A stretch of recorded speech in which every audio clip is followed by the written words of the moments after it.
ఈరోజు దేవుని వాక్యము మత్తయి సువార్త 2వ అధ్యాయము 1వ వచనం నుండి 12వ వచనం వరకు. హేరోదు రాజు పరిపాలనా కాలమున యూదయ సీమయందలి బెత్లెహేమునందు యేసు జన్మించెను. అప్పుడు జ్ఞానులు తూర్పు దిక్కు నుండి యెరూషలేమునకు వచ్చి, యూదుల రాజుగా జన్మించిన శిశువెక్కడా? ఆయన నక్షత్రమును తూర్పు దిక్కున చూచి మేము ఆరాధింపవచ్చితిమి అని అనిరి. ఇది విని హేరోదు రాజును యెరూషలేము నగరవాసులందరూ కలత చెందిరి. అంతట రాజు ప్రజల ప్రధానార్చకులను ధర్మశాస్త్ర బోధకులను సమావేశపరచి, క్రీస్తు ఎచ్చట జన్మించును అని ప్రశ్నించెను. యూదయ సీమయందలి బెత్లెహేమునందు అని వారు సమాధానమిచ్చిరి. యూదయ సీమయందలి బెత్లెహేమా, నీవు యూదయ పాలకులలో ఎంత మాత్రమును అల్పమైన దానవు కావు. ఎలయనా నా ఇశ్రాయేలు ప్రజలను పాలించు నాయకుడు నీలో నుండి వచ్చును అని ప్రవక్త వ్రాసి ఉండెను.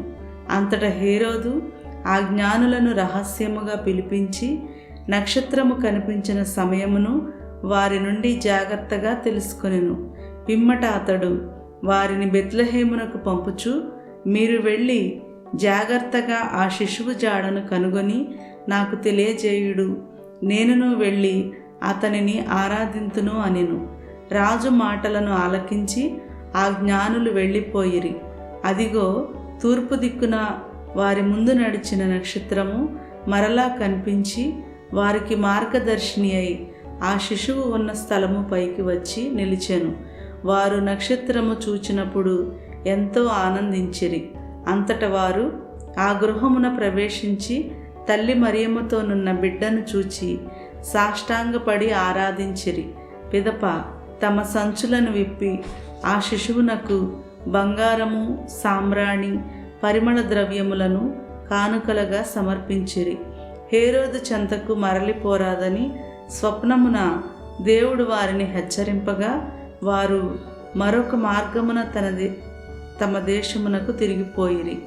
ఇది క్రీస్తుని సువిశేషము. క్రీస్తువా మీకు స్తుతి కలుగునుగాక. ఆమేన్.